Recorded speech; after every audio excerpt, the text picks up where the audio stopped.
یہ کائنات جس میں ہم زندہ ہیں ایک انتہائی غیر معمولی تخلیق ہے۔ یہ اپنے بنانے والے عظیم خالق کا ایک زندہ تعارف ہے، مگر پھر بھی لوگ خدا کو نہیں مانتے اور اس کی بات نہیں مانتے، تو اس کی ایک ہی وجہ ہے، وہ یہ کہ خدا براہ راست لوگوں کے سامنے نہیں آتا، مگر یہی تو انسانی عقل اور فطرت کا امتحان ہے کہ وہ بن دیکھے خدا کو مانے اور اس کے سامنے سر جھکا دے۔ رسولوں کے دور میں اللہ تعالیٰ اپنی یہ امتحانی اسکیم سری الفاظ میں لوگوں کے سامنے بیان کرنا شروع کر دیتے ہیں۔ وہ لوگوں کو آنے والی قیامت ہی سے خبردار نہیں کرتے، بلکہ یہ بھی بتاتے ہیں کہ اس قوم کے لیے اس کی مہلت عمل ختم کر کے قیامت کی سزا و جزا اسی دنیا میں شروع کر دی جائے گی۔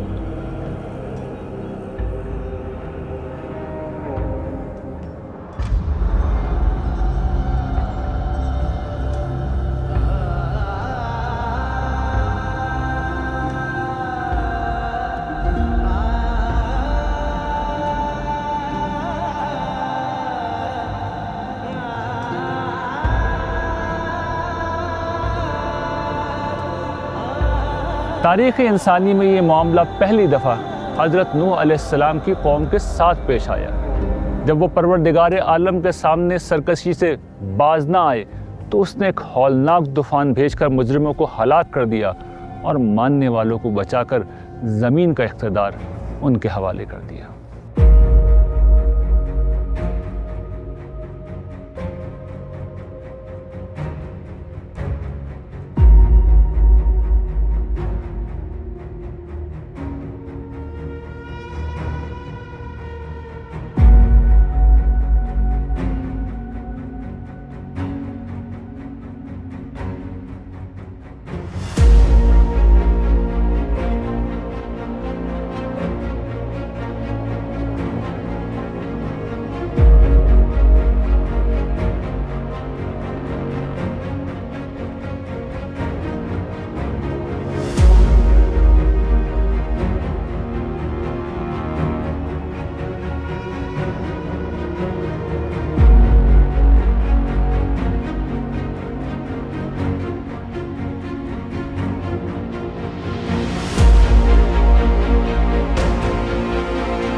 حضرت نوح علیہ السلام کی داستان میں ابھی تک ہم نے یہ دیکھا ہے کہ اپنی دعوت کے جواب میں انہیں اپنی قوم کی طرف سے سوائے انکار، استہزاء اور دھمکیوں کے کچھ نہیں ملا۔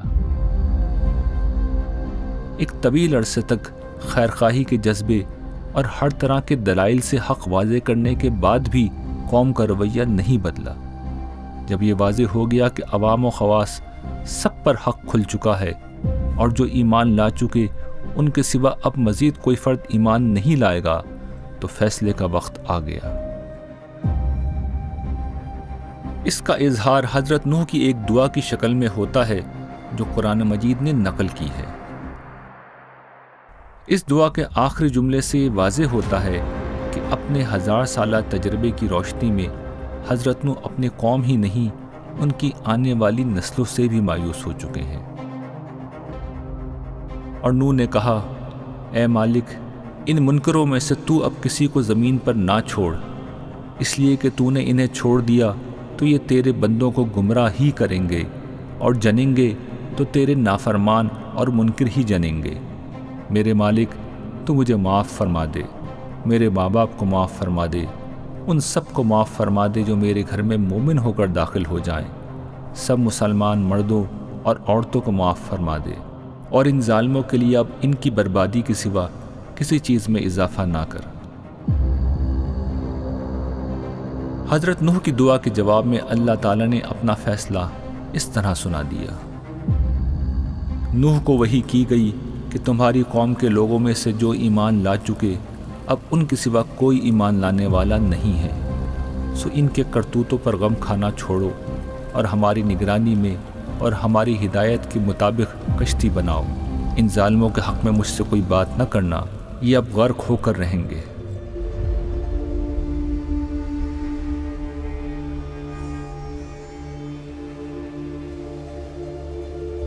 قرآن مجید میں بیان ہوا ہے کہ یہ کشتی اللہ تعالیٰ کی ہدایت کے مطابق بنائی گئی تھی۔ بائبل میں اس کشتی کی بہت تفصیل بیان کی گئی ہے۔ اس خصوصی اہتمام کی وجہ یہ تھی کہ اس کشتی کو ایک بہت بڑے طوفان کا سامنا کرنا تھا، اس لیے وحی کی روشنی میں اس کی تعمیر اس طرح کرائی گئی کہ یہ شدید طوفانی موجوں کا سامنا کرنے کے قابل ہو گئی۔ انسانوں کے علاوہ ضرورت کے تمام جانور اور طویل عرصے کے لیے خوراک کا ذخیرہ بھی اس کشتی میں محفوظ رکھا جانا تھا، اس لیے اس کشتی کی بناوٹ خاص طریقے پر کی گئی۔ حضرت نوح نے جب کشتی بنانے شروع کی تو ان کی قوم نے ان کا مذاق اڑانا شروع کر دیا کہ خشکی میں کھڑے ہو کر جہاں دور دور تک پانی نہیں وہ کشتی بنا رہے ہیں۔ حضرت نوح ان کی باتوں سے بے نیاز اپنے کاموں میں مصروف رہے۔ لوگ بہت مذاق اڑاتے تو جواب میں کہہ دیتے کہ مذاق تو تمہارا بنے گا جب اس دنیا میں تم پر ذلت آمیز موت آئے گی اور آخرت کا ختم نہ ہونے والا عذاب تمہارا مقدر بنے گا۔ آخر کار اللہ تعالیٰ کا فیصلہ آ گیا اور حضرت نوح سے کہا گیا کہ تمام ضروری جانوروں کے جوڑے اپنے ساتھ رکھ لو۔ ان جانوروں سے مراد ساری دنیا کے جانور نہیں بلکہ وہ جانور تھے جن پر زرعی دور میں انسانی زندگی کا انحصار تھا۔ یہ ہدایت اس لیے کی گئی کہ آنے والے طوفان کے نتیجے میں اس علاقے میں ان جانوروں کا خاتمہ مقدر تھا۔ یہ حکم بھی دیا گیا کہ اپنے اہل خانہ اور جو چند لوگ ایمان لائے ہیں ان سب کو کشتی پر سوار کرا لو۔ اس کے بعد سخت بارش شروع ہو گئی۔ مسلسل تیز بارش کے بعد پانی کی سطح بہت بلند ہو گئی اور ان کی کشتی طوفانی موجوں میں آگے بڑھنے لگی۔ نوح اس ہدایت کے مطابق کشتی بنانے لگا اور اس کی قوم کے سردار جب اس کے پاس سے گزرتے تو اس کی ہنسی اڑاتے۔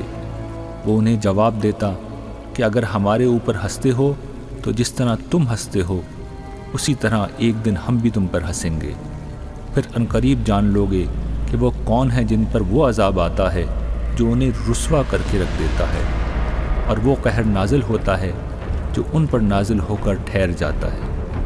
وہ یہی کرتے رہے یہاں تک کہ جب ہمارا حکم آ پہنچا اور طوفان ابل پڑا تو ہم نے کہا ہر قسم کے جانوروں کے جوڑے اس میں رکھ لو، نر و مادہ دو دو، اور اپنے گھر والوں کو بھی اس کشتی میں سوار کرا لو، سوائے ان کے جن کے بارے میں حکم صادر ہو چکا ہے اور ان کو بھی جو ایمان لائے ہیں، اور تھوڑے ہی لوگ تھے جو اس کے ساتھ ایمان لائے تھے۔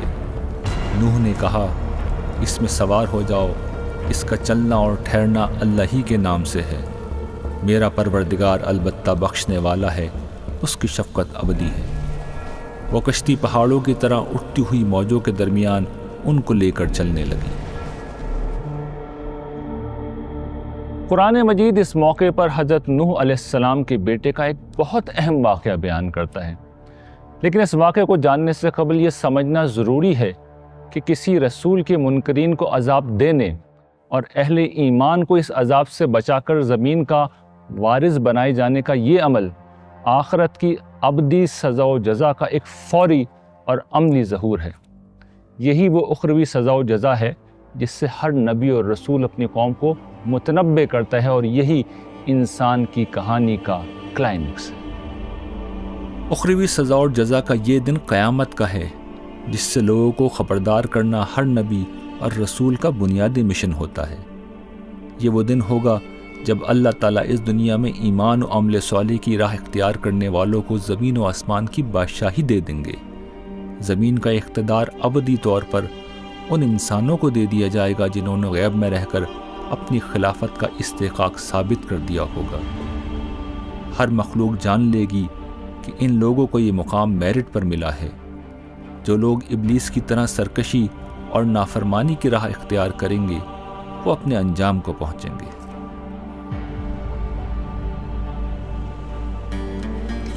اس روز خدا کی عدالت کا بنیادی اصول عدل ہوگا۔ نہ بیٹا باپ کے کام آئے گا اور نہ باپ بیٹے کے کام آئے گا۔ چنانچہ جس وقت حضرت نوح علیہ السلام کے ذریعے سے دنیا میں یہ چھوٹی قیامت برپا کی گئی، خدا کے بے لاگ عدل کا ایک انتہائی غیر معمولی ظہور ہوا۔ حضرت نوح کے خاندان میں ان کی بیوی نے کفر کی راہ اختیار کی تھی۔ 4 میں سے ان کے 3 بیٹے سام، حام اور یافس ان پر ایمان لے آئے تھے۔ البتہ چوتھا بیٹا غالباً ماں کے اثر سے سچے دل سے ان پر ایمان نہیں لایا، گرچہ اس نے اپنے کفر کا اعلان بھی نہیں کیا تھا۔ قرآن میں کسی جگہ اس کے بارے میں یہ بات نہیں کہی گئی کہ اس نے کفر کیا تھا، مگر جس وقت حضرت نوح نے اپنے خاندان کو کشتی میں بیٹھنے کے لیے کہا تو اس بیٹے نے کشتی میں بیٹھنے کے بجائے اپنی کافر قوم کے ساتھ رہنا پسند کیا۔ اس نے کہا کہ میں کسی پہاڑ کی چوٹی پر پناہ لے لوں گا۔ نوح علیہ السلام کے 4 بیٹے ہیں۔ تورات میں آپ کو 3 بیٹوں کا ذکر ملے گا، سام، حام اور یافث۔ اسلام میں چوتھے بیٹے کا بھی ذکر موجود ہے، وہ ہماری روایتوں میں یام اس کا نام آتا ہے، لیکن قرآن میں نام نہیں آئے، چاروں کے نام نہیں آئے۔ یہ وہ بیٹا تھا جس نے کفر کی روش اختیار کی، برباد کر دیا گیا۔ حضرت نوح علیہ السلام نے اسے سمجھایا کہ آج خدا کے عذاب سے کوئی نہیں بچا سکتا، مگر وہ نہ مانا۔ آخرکار ایک موج آئی اور اسے اپنے ساتھ بہا کر لے گئی۔ نوح علیہ السلام نے بڑی کوشش کی کہ اسے کشتی میں سوار کیا جائے، وہ حق قبول کرے، لیکن اس نے جواب میں کہا میں پہاڑ پہ چڑھ جاؤں گا، وہ مجھے بچا لے گا۔ اور اللہ تعالیٰ فرما رہا ہے کہ اسی گفتگو کے دوران ایک بڑی موج آئی۔ یہ پورا تفصیلی ذکر سورہ ہود کے اندر ہے قوم نوح کا، اور وہ برباد ہو گیا۔ اور نوح نے اپنے بیٹے کو آواز دی جو کچھ فاصلے پر اس سے الگ تھا، بیٹا ہمارے ساتھ سوار ہو جاؤ اور ان منکروں کے ساتھ نہ رہو۔ اس نے پلٹ کر جواب دیا میں ابھی کسی پہاڑ کی پناہ لے لوں گا جو مجھے اس پانی سے بچا لے گا۔ نوح نے کہا آج اللہ کے حکم سے کوئی بچانے والا نہیں ہے مگر جس پر وہ رحم فرمائے۔ اتنے میں ایک موج دونوں کے درمیان حائل ہوئی اور وہ بھی ڈوبنے والوں میں شامل ہو گیا۔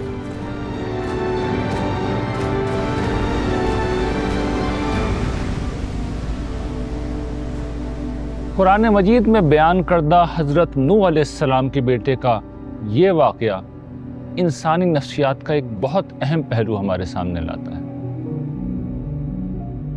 کوئی انسان اگر انکار کی نفسیات میں مبتلا ہو جائے اور کسی حقیقت کو جھٹلانے کا فیصلہ کر لے تو پھر انفس و آفاق کی نشانیاں اور عقل و فطرت کے دلائل تو بہت دور کی بات ہیں، انسان کو وہ طوفان بھی نظر نہیں آتا جو پیش گوئی کے عین مطابق آتا اور آ کر مجرموں کو چاروں طرف سے گھیر لیتا ہے۔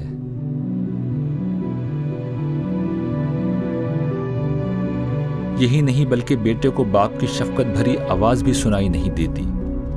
انسان کا یہ انکار نہ سمجھنے کا نہیں بلکہ سرکشی کا نتیجہ ہوتا ہے۔ یہی سرکشی پر مبنی وہ ابلیسی رویہ ہے جو خدا کی بارگاہ میں آخری درجے میں ناقابل معافی ہے۔ وہ بدبخت بیٹا نہ بنا لیکن حضرت نوح علیہ السلام باپ تھے، چنانچہ بڑی درد مندی سے انہوں نے اللہ تعالیٰ کی بارگاہ میں دعا کی کہ پروردگار میرا بیٹا میرے گھر والوں میں سے ہے اور تیرا وعدہ برحق ہے اور تو سب سے بڑھ کر سب سے بہتر فیصلہ کرنے والا ہے۔ حضرت نوح نے یہ دعا اس پس منظر میں کی تھی کہ سورہ ہود آیت 40 میں اللہ تعالیٰ نے ان سے کہا تھا کہ اپنے گھر والوں اور دیگر اہل ایمان کو بھی کشتی میں بٹھا لو۔ یہی وہ لوگ تھے جن کے بارے میں اللہ تعالیٰ کا فیصلہ تھا کہ ان کو بچا لیا جائے گا۔ اسی بات کا حوالہ دے کر انہوں نے دعا کی تو اللہ تعالیٰ نے انہیں جواب دیا کہ تمہارا بیٹا تمہارے گھر والوں میں سے نہیں۔ وجہ یہ بیان کی کہ وہ ایک بد عمل شخص تھا۔ فرمایا اے نوح وہ تیرے گھر والوں میں سے نہیں ہے، وہ نہایت بدکار ہے، سو مجھ سے اس چیز کے بارے میں سوال نہ کرو جس کا تجھے کچھ علم نہیں ہے۔ میں تجھے نصیحت کرتا ہوں کہ جذبات سے مغلوب ہو جانے والوں میں سے نہ بنو۔ یہاں اللہ تعالیٰ نے اس کو کافر نہیں کہا۔ وہ کھلا کافر ہوتا تو حضرت نوح اس کے لیے دعا ہی نہیں کرتے، مگر خدا اس کے دل کا حال جانتا تھا۔ فیصلہ کن گھڑی آئی تو اس نے اہل کفر کے ساتھ رک کر اپنے عمل سے یہ ثابت کر دیا کہ اس کا دل کفر کے ساتھ ہے۔ چنانچہ موج اسے بہا کر لے گئی۔ اگر اس کے دل میں ایمان ہوتا تو موجیں خود اسے اچھال کر کشتی میں پھینک دیتی اور وہ بچا لیا جاتا، کیونکہ یہی اللہ تعالیٰ کا قانون عادل ہے۔ یہی قانون قیامت کے دن بھی ہوگا کہ کسی پر رائی کے دانے کے برابر ظلم نہ ہوگا، لیکن کسی سرکش اور منافق کو معاف نہیں کیا جائے گا، چاہے وہ ایک رسول کا بیٹا ہی کیوں نہ ہو۔ حضرت نوح کی قوم پر جو طوفان آیا وہ بہت ہولناک تھا۔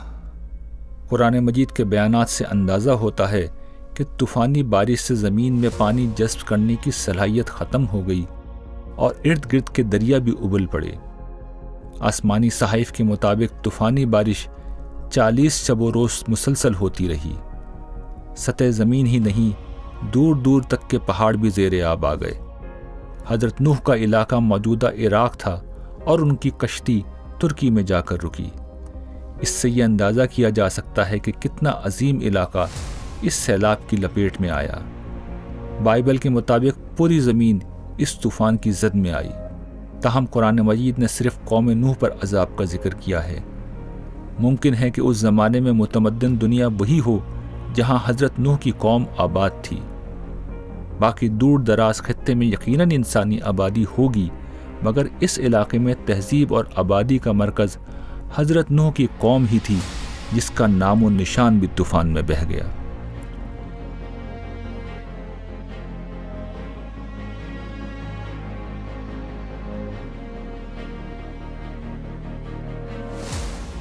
یہی وہ پس منظر ہے جس میں دنیا میں مختلف تہذیبوں میں ماضی میں آنے والے ایک عظیم طوفان کا تذکرہ ملتا ہے، مگر یہ طوفان دنیا بھر میں نہیں آیا تھا، بلکہ طوفان میں بچنے والوں کی اولادیں دنیا میں پھیلی اور اپنے ساتھ ایک عظیم طوفان کی داستانیں لے گئیں۔ رسول کا انکار کرنے کے جرم میں صرف منکرین رسول کو ہلاک کیا جاتا ہے، پوری دنیا کو سزا نہیں دی جاتی۔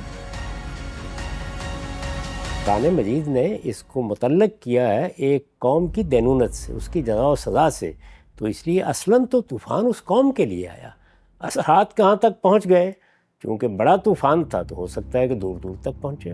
بتایا جاتا ہے اس وقت آبادی ہی اتنی تھی، وہ آدم علیہ السلام سے لے کر نوح علیہ السلام تک آبادی کا پھیلاؤ اتنا ہی تھا، تو کہتے ہیں ساری نسل ہی غرق ہو گئی تھی، مفسرین یہ فرماتے ہیں، اور کشتی کے لوگ بچے تھے۔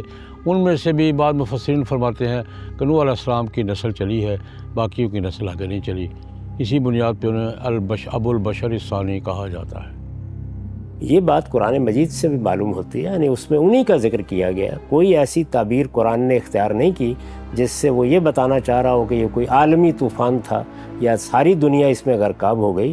یہ ضرور بتاتا ہے کہ بہت بڑے پیمانے پر آیا، تو یہ بات بالکل قرین قیاس ہے کہ طوفان بھی اسی نسل تک محدود رہا ہو اور اس نے انہی کو برباد کیا، انہی کو سزا دی۔ البتہ جب طوفان آئے گا تو وہ ان لوگوں ہی تک تو محدود نہیں رہے گا، بڑے علاقے میں پھیل جائے گا۔ اسے دیکھنے والے یہی سمجھیں گے کہ اب پوری دنیا میں طوفان آ گیا ہے، اور جب وہ طوفان اترے گا تو اس زمانے کے حالات کے لحاظ سے لوگ فوری طور پر اپنی زندگی شروع کرنا چاہیں گے، تو ان کو کچھ چیزوں کی ضرورت ہوگی۔ اس کی رعایت کرتے ہوئے یہ کہا گیا کہ اس جانور بھی اپنی کشتی میں رکھ لو تاکہ فوراً بعد اپنی زندگی کی ابتدا کر سکو۔ وہ سینکڑوں میل کا سفر کر کے تو جا کے اپنی زندگی کی ضروریات حاصل نہیں کریں گے۔ تو میرے نزدیک صحیح صورتحال یہ ہے، یہ ساری تصویر اگر سامنے ہو تو کوئی وجہ نہیں کہ یہ مانا جائے کہ یہ کوئی عالمی سطح کا طوفان تھا۔ اس زاویے سے اگر آپ دیکھیں کہ اس وقت عالم تھا ہی، یعنی عالم انسانیت، تو آپ یہ بھی کہہ سکتے ہیں کہ ایک عالمی سطح کا طوفان تھا۔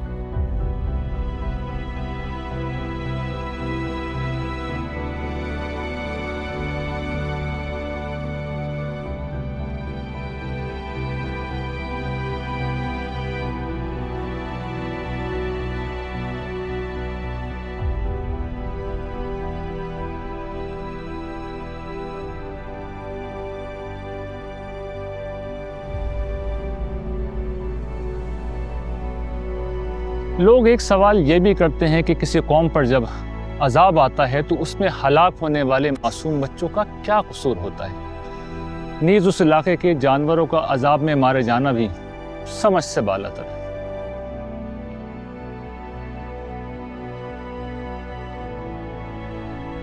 اس سوال کا جواب یہ ہے کہ اس طرح کے خدائی فیصلے اپنے اندر دو پہلو لیے ہوئے ہوتے ہیں۔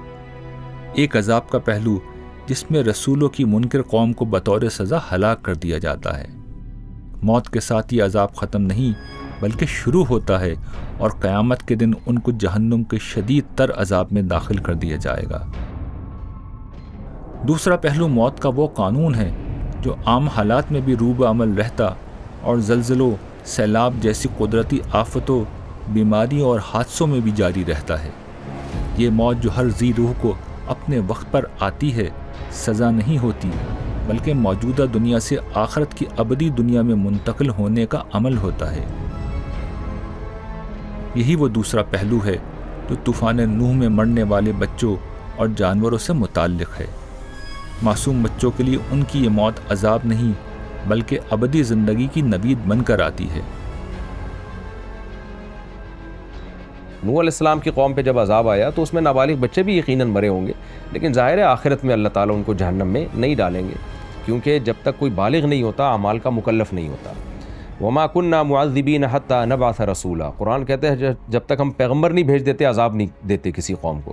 تو پیغمبر کا بھیجنا تو بالغ کے حق میں اس کا تصور ہے، نابالغ کے لیے تو پیغمبر کا آنا نہ آنا برابر ہے۔ تو دنیا کا قاعدہ یہی ہے۔ ویسے بھی اللہ تعالیٰ طبعی موت نابالغ بچوں کو دے دیتے ہیں نا، تو اس میں بھی جب اللہ پہ کوئی الزام نہیں ہے، بس یہی کہا جائے گا اللہ نے اس کی عمر اتنی لکھی تھی۔ تو وہاں جو نابالغ بچے عذاب میں ہلاک ہوئے تو ان پہ اللہ پہ کوئی الزام نہیں ہے۔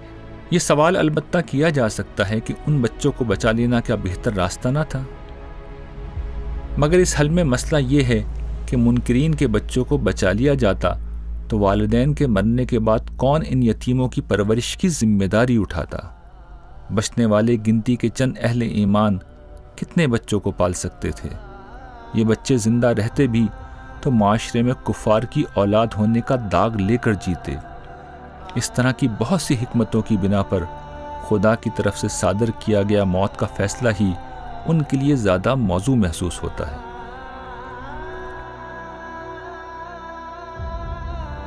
خدا کے کاموں میں جو چیز بظاہر ناانصافی نظر آتی ہے وہ در حقیقت خدا کا احسان ہوتا ہے۔ آج لوگ یہ بات نہیں سمجھتے، مگر قیامت کے دن ان کاموں کی حکمت بیان کی جائے گی تو ہر زبان خداوند دو عالم کی حمد کرنے پر مجبور ہو جائے گی۔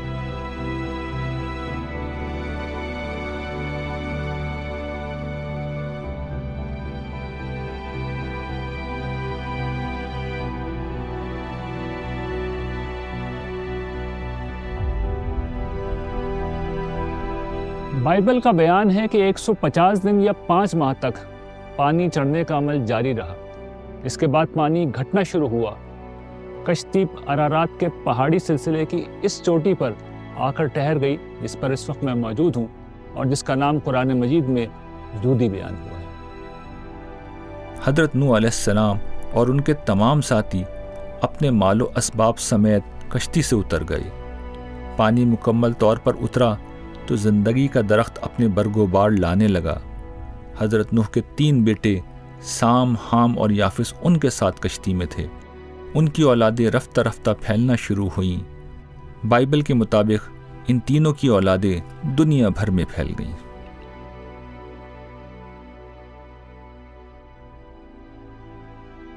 نوح علیہ السلام کو آدم ثانی کہا جاتا ہے، اسی لیے کہا جاتا ہے کہ بعد میں پھر نسل انسانی انہی سے چلی ہے۔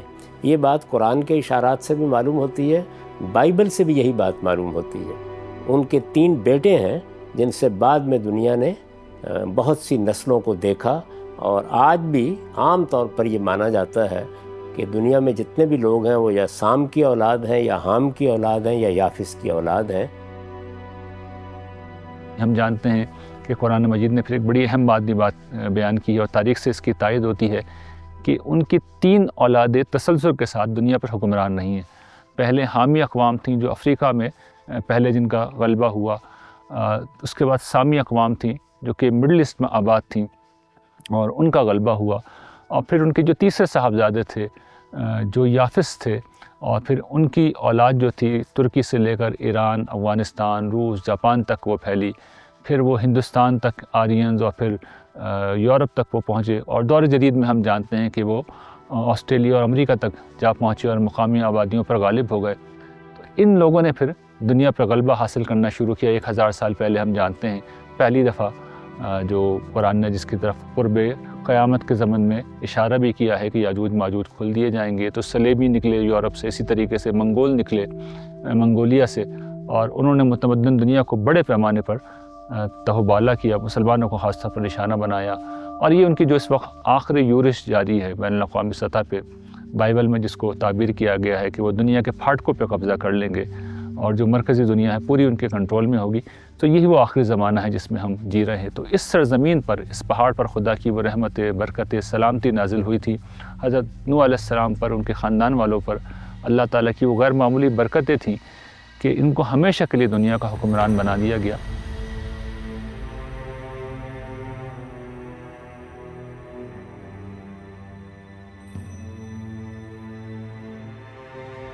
حضرت نوح علیہ السلام کی کشتی ایک طویل عرصے تک اس دنیا میں برپا کی گئی پہلی خدائی سزا و جزا کی ایک زندہ گونج بن کر باقی رہی۔ آج بھی لوگ اس کشتی کو ارارات کے علاقے میں ڈھونڈنے کی کوشش اور اسے پا لینے کے دعوے کرتے ہیں۔ مختلف علاقوں کی قدیم داستانوں اور مذہبی کتابوں سے لے کر بائبل کے قدیم آسمانی صحیفے تک یہ داستان پائی جاتی ہے۔ اس کا سبب یہی ہے کہ طوفان نوح میں بچ جانے والے لوگ دنیا بھر میں پھیلے اور اپنے ساتھ یہ داستان لے گئے، مگر یہ قرآن مجید ہے جس نے اس واقعے کی درست نوعیت کو واضح کر کے یہ بتایا کہ یہ خدا کی طرف سے پیش آنے والا سزا و جزا کا ایک عظیم واقعہ تھا۔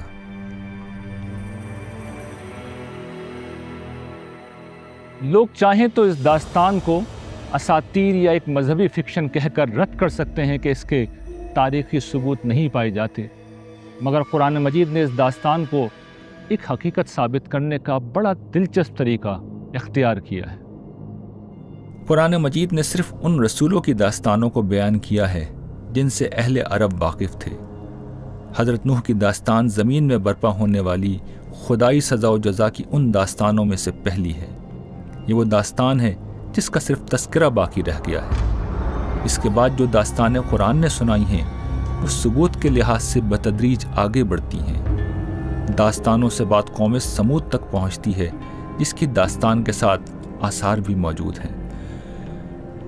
پھر یہ معاملہ آثار سے یہود جیسی اقوام تک آتا ہے جو اپنی تاریخ سمیت آج تک موجود ہیں۔ آخر میں یہ بات ان عربوں تک پہنچتی ہے جن کی تاریخ، آثار، شخصیات اور مقدس کتاب سب اس مسلمہ عالمی تاریخ کا حصہ بن کر آج تک محفوظ ہیں، اس کو کوئی نہیں جھٹلا سکتا ہے۔ انسان کی کہانی کی آنے والی ایک ساتھ میں یہ بات مزید کھل کر سامنے آئے گی، اور آخری قصے سے پہلے ہی یہ واضح ہو جائے گا کہ قرآن میں بیان کردہ رسولوں کی داستانیں اس دنیا میں خدا کے وجود کا سب سے بڑا ثبوت ہے۔ اللہ تعالیٰ کی طرف سے اس دنیا میں برپا ہونے والی سزا و جزا کی یہ داستانیں جو قرآن مجید میں بیان ہوئی ہیں، ان میں سے آخری وہ ہے جو اس قوم کے لیے برپا ہوئی جن کے درمیان قرآن مجید نازل ہوا تھا۔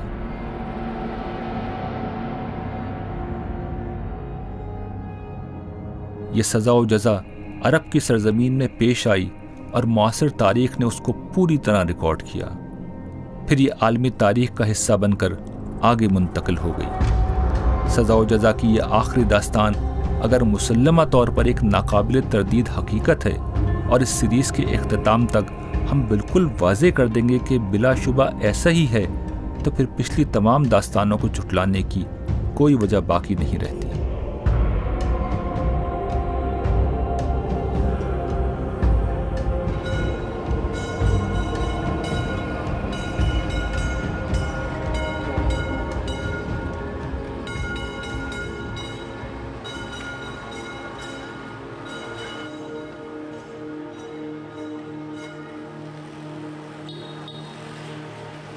Afiyet olsun. تشکر لاش۔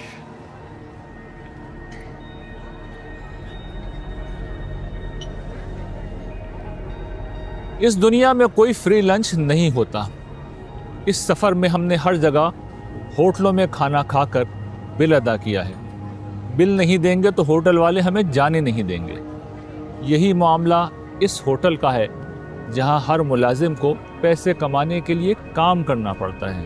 ملازم کام نہیں کریں گے تو جو مالک تنخواہ دیتا ہے وہ غفلت اور کوتاہی پر احتساب تو کرے گا۔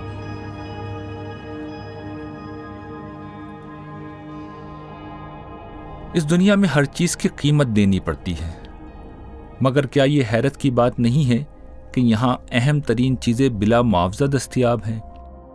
ہمارے اعضاء و قوا، چار سو پھیلی فضا، برستا پانی، سورج کی روشنی اور ان جیسی ان گنت چیزیں ہیں جن کی کوئی قیمت ہمیں نہیں ادا کرنا پڑتی۔ پھر یہ بھی ایک حقیقت ہے کہ جو نعمتیں ہماری زندگی کے لیے انتہائی ضروری ہیں وہ ہماری موت کا سبب بھی بن سکتی ہیں۔ قوم نوح کو پانی کے طوفان سے ہلاک کیا گیا۔ وہ پانی جو انسانی زندگی کی بقا کے لیے ضروری ہے وہی ان کی موت کا سبب بن گیا۔ وہ بارش جو ہر موسم میں زندگی کا باعث بنتی ہے وہی ان کی ہلاکت کی وجہ بن گئی۔ انسان نعمت بھری ایک دنیا میں جیتا ہے اور ایک لمحے کے لیے نہیں سوچتا کہ جس نے یہ عظیم نعمتیں دی ہیں کیا ناشکری کرنے پر اس کی عظیم ہستی انسان کی گرفت نہیں کرے گی؟ تمہیں کیا ہو گیا ہے کہ تم خدا کی عظمت کے ظہور کے متوقع نہیں ہو، درا حالے کہ اس نے تخلیق کے کئی مدارج سے گزار کر تمہیں بنایا ہے۔ کیا دیکھتے نہیں ہو کہ اللہ نے کس طرح 7 آسمان تہ بر تہ بنائے اور ان میں چاند کو روشنی اور سورج کو چراغ بنایا؟ اور دیکھتے نہیں ہو کہ اللہ ہی نے خاص اہتمام کے ساتھ تمہیں زمین سے اگایا، پھر وہ اسی میں تمہیں لوٹاتا ہے اور اسی سے یکایک نہایت آسانی کے ساتھ تم کو نکال کھڑا کرے گا۔ اور دیکھتے نہیں ہو کہ اللہ ہی نے زمین کو تمہارے لیے ایک بچھونے کی طرح بچھا دیا ہے کہ تم پہاڑوں کے درمیان اس کے کھلے راستے میں چلتے رہو۔ یہ سوال جو قوم نوح کے قصے میں لوگوں سے کیا گیا تھا کہ جس رب نے دنیا بھر کی نعمتیں تمہیں دے رکھی ہیں وہ تمہاری ناشکری، ظلم اور فساد پر تمہاری گرفت کیوں نہیں کرے گا، یہ سوال ہم میں سے ہر شخص کو اپنے آپ سے ضرور کرنا چاہیے۔ یہ قرآن مجید کے استدلال کرنے کا بالکل سادہ طریقہ ہے جو تہہ سمندر کی طرح گہرا اور سطح سمندر کی طرح سادہ اور ہموار ہے۔ اس کے ذریعے سے ایک عام آدمی اپنے مشاہدات کی بنیاد پر بآسانی سمجھ لیتا ہے کہ قرآن مجید کا پیغام کیا ہے۔ دور جدید میں تو خدائی احسانات کی انتہائی غیر معمولی تفصیلات انسانوں کے سامنے آ رہی ہیں۔ ہمارے اپنے وجود کے اندر کتنے ہی غیر معمولی نظام چل رہے ہیں۔ اس کی ایک بڑی مثال انسانی دماغ اور اعصاب پر مشتمل ایک انتہائی غیر معمولی نظام ہے جس کے بغیر انسان کچھ بھی نہیں۔ انسانی دماغ میں 86 ارب کے لگ بھگ نیورونز کام کر رہے ہیں اور چند فٹ کے انسانی وجود میں 60 کلومیٹر طویل اعصاب یا نروز کی تاریں بچھی ہوئی ہیں۔ ان کے ذریعے سے دماغ تک اطلاعات پہنچتی ہیں اور اسی لمحے انسانی دماغ فیصلہ کر کے ان کو حکم دیتا ہے اور انسان کا وجود حرکت میں آ جاتا ہے۔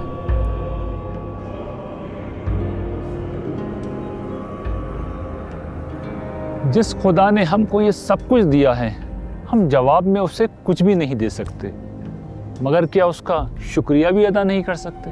اس کے برعکس انسانوں کی اکثریت غفلت، نافرمانی اور سرکشی کا مظاہرہ کرتے ہوئے زندگی گزار دیتی ہے۔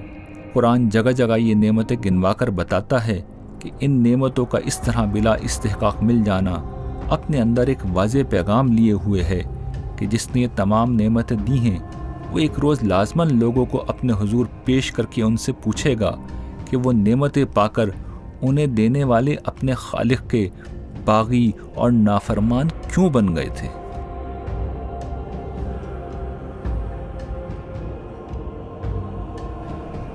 بہت پانے اور اس میں دوسروں سے بڑھ جانے کی حرص نے تمہیں غفلت میں ڈالے رکھا، یہاں تک کہ قبروں میں جا پہنچے۔ نہیں، یہ دنیا کی زندگی کچھ نہیں لوگو، ہرگز نہیں، تم جل جان لوگے۔ پھر سنو، یہ کچھ نہیں، ہرگز نہیں، تم جل جان لوگے۔ تم اس طرح غافل نہیں ہو سکتے تھے، ہرگز نہیں، اگر تم یقین سے جانتے کہ دوزخ دیکھ کر رہو گے، پھر جانتے کہ تم اسے یقین کی آنکھوں سے دیکھو گے، پھر دنیا کی سب نعمتوں کے بارے میں اس دن تم سے ضرور پوچھا جائے گا۔ جو لوگ انکار خدا کی نفسیات میں جیتے ہیں، وہ قدرت کی ان عظیم نشانیوں کو اتفاق اور خوش قسمتی جیسے الفاظ بول کر نظر انداز کر دیتے ہیں۔ وہ خدا کی جگہ نیچر کا نام لے لیتے ہیں۔ لوگ یہ کرنا چاہیں تو ضرور کریں، بالکل اسی طرح جس طرح پیغمبروں کی قومیں کچھ الفاظ بول کر توحید کی دعوت کو رد کر دیتی تھیں، مگر اس کا نتیجہ وہی نکلے گا جو رسولوں کی اقوام کے معاملے میں نکلا تھا۔ جو لوگ آج نہیں مانیں گے انہیں کل ماننا ہوگا۔ جو عقل کی بنیاد پر نہیں مانیں گے وہ خدا کو اپنے سامنے دیکھ کر اسے مانیں گے۔ جو لوگ دلیل کی زبان نہیں سمجھتے وہ عذاب کی زبان بہرحال سمجھیں گے، مگر اس وقت کا سمجھنا اور ماننا بہت کٹھن ہوگا۔ حضرت نوح علیہ السلام اور ان کے بعد آنے والے رسولوں کی داستانیں اس حقیقت کا ایک زندہ ثبوت ہیں۔ انسان کی کہانی ابھی ختم نہیں ہوئی۔ کوہ جودی پر ابھی اس کہانی کے پہلے حصے کا اختتام ہوا ہے۔ انشاءاللہ اگلے سیزن میں اس کہانی کو ہم مزید آگے بڑھائیں گے۔ تب تک کے لیے اللہ نگہبان۔ میں اپنی ذات سے نکلوں، میں اپنی ذات سے نکلوں، تو لامکان سے نکل، نگاہ شوق میں آ، پردہ گماں سے نکل، نگاہ شوق میں آ، پردہ گماں سے نکل۔